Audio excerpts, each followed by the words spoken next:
सबसे पहले हमें पता होना चाहिए कि इन पर जो सेंट्रल एटम होता है, सेंट्रल एटम।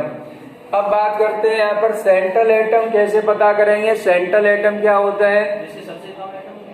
संख्या में जो सबसे कम हो, संख्या में जो सबसे कम हो उसको हम बोलते हैं सेंट्रल एटम। तो यहाँ पर BeCl2 है, तो बेरिलियम की संख्या यहाँ पर बेटा 1 है और क्लोरीन की संख्या यहाँ पर 2 है। तो यहाँ पर अगर हाइब्रिडाइजेशन की हम बात करें तो इस पर हाइब्रिडाइजेशन होगा sp। क्यों? क्योंकि एक सिग्मा पीछे बनाएगा, एक सिग्मा आगे बनाएगा, क्योंकि बेरिलियम के 2 हाथ हैं, दोनों हाथों से एक एक क्लोरीन को जोड़ लेगा। तो क्या होगी स्ट्रक्चर इसकी? देखो, इस पर हाइब्रिडाइजेशन की बात करें तो इस पर बेटा हाइब्रिडाइजेशन होगा, हाइब्रिडाइजेशन बेटा हाइब्रिडाइजेशन होगा इसमें sp। अब स्ट्रक्चर की बात करें तो बेरिलियम के वैलेंस शेल में 2 इलेक्ट्रॉन होते हैं, तो 1 इलेक्ट्रॉन बेटा ये, 1 इलेक्ट्रॉन ये। क्लोरीन के वैलेंस शेल में 7 इलेक्ट्रॉन होते हैं, लेकिन क्लोरीन के पास एक अनपेयर्ड इलेक्ट्रॉन होता है। वो वाला अनपेयर्ड इलेक्ट्रॉन इस वाले इलेक्ट्रॉन के साथ में एक कोवेलेंट बॉन्ड बनाएगा।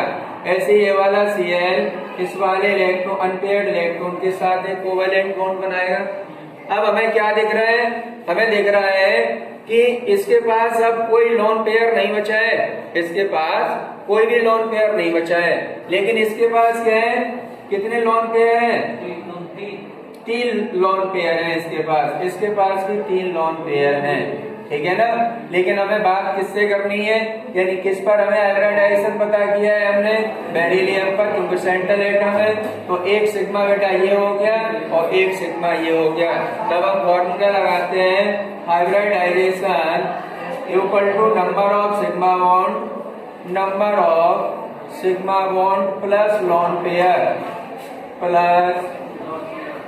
पेयर, ठीक है ना। तो इसमें हमने फॉर्मूले में वैल्यू पुट कर दी है। अब इसके पास लोन पेयर कोई है नहीं है। जब लोन पेयर नहीं है तो केवल सिग्मा बॉन्डेड 2, तो हाइब्रिडाइजेशन निकल के आया है यानी sp। तो यहाँ पर क्या करेंगे? Hy इक्वल टू कितने?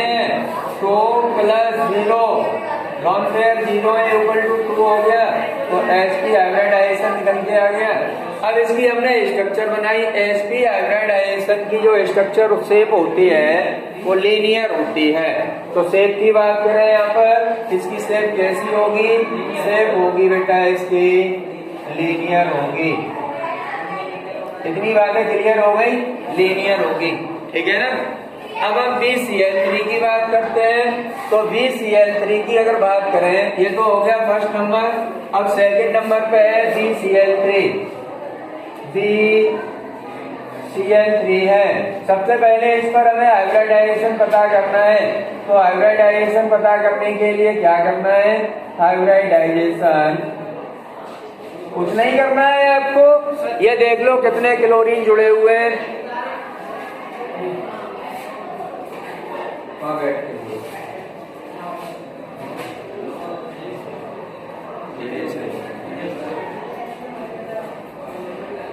BeCl3 हाइब्रिडाइजेशन की अगर बात करें यहाँ पर, तो हाइब्रिडाइजेशन देखो 3 सिग्मा बॉन्ड बना रहा है ये, ठीक है ना। तो जितने सिग्मा बॉन्ड होंगे उतना ही उस पर हाइब्रिडाइजेशन होगा, क्योंकि लोन पेयर तो बचेगा नहीं इसके पास। तो इसकी स्ट्रक्चर अगर हम बनाएं तो कैसी होगी? कुछ इस टाइप से होगी। 3 अनपेयर्ड इलेक्ट्रॉन है इसके पास, ठीक है ना।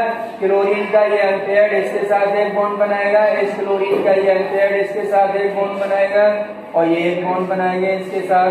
तो एक सिग्मा हो गया, एक सिग्मा और एक सिग्मा ये हो गया, ठीक है ना। सिग्मा हो गए। अब क्या बात करते हैं यहाँ पर? सिग्मा बॉन्ड हो गए हमारे पास 3। तो यहाँ पर सिग्मा बॉन्ड 3 है, तो यहाँ पर हाइब्रिडाइजेशन जो निकल के आएगा बेटा वो sp2 निकल के आएगा, ठीक है ना। क्योंकि हाइब्रिड ऑर्बिटल कितने हैं? हाइब्रिड ऑर्बिटल है हमारे पास 3। तो जितने हाइब्रिड ऑर्बिटल होते हैं वही उस पर हाइब्रिडाइजेशन होता है। तो कितने ऑर्बिटल यहाँ पे भाग ले रहे हैं? 3 ले रहे हैं। तो एक s का ले रहा है, p के 2 ले रहे हैं। अब इस पर sp2 हाइब्रिडाइजेशन है, तो इसकी स्ट्रक्चर कैसी होगी? ट्राइगोनल होगी।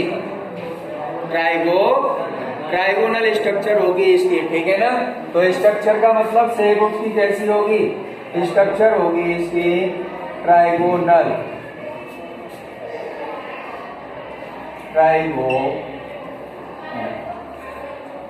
अब हम बात करते हैं SiCl4 की।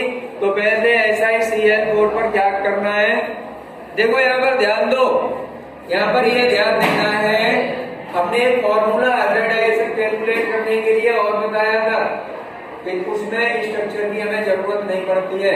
तो जैसे BCl3 में अगर हाइब्रिडाइजेशन हम कैलकुलेट करें तो बोरोन जो होता है वो थर्ड ग्रुप का एलिमेंट है, बोरोन थर्ड ग्रुप का एलिमेंट है, सभी बच्चों को ये पता है। हमने यहाँ पर हाइब्रिडाइजेशन निकाला है, किससे हमने निकाला है, number of sigma bond plus long pair. चलो हम स्ट्रक्चर नहीं बना रहे हैं, तो स्ट्रक्चर नहीं बना रहे हैं उस कंडीशन में क्या फॉर्मूला लगाएंगे, उस कंडीशन में फॉर्मूला लगाएंगे बेटा हाइब्रिडाइजेशन इक्वल टू क्या होता है formula, group number of central atom Ca plus क्या number of H, F, Cl, Br, I minus 4। अब बेटा इस पर कोई चार्ज तो है नहीं है, इस पर कोई चार्ज दिख रहा है आपको, ऊपर कोई चार्ज नहीं है, 0 चार्ज है।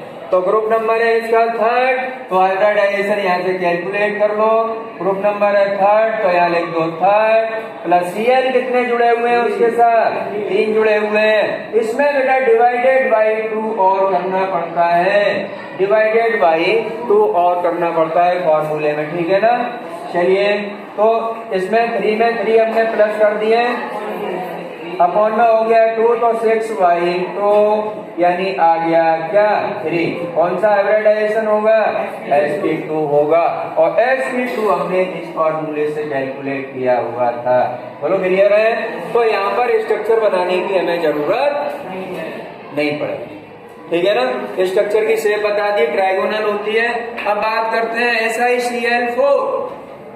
SiCl4 इधर वाला अरेंज कर दूं मैं, इधर वाला अरेंज कर देता हूं, है ना।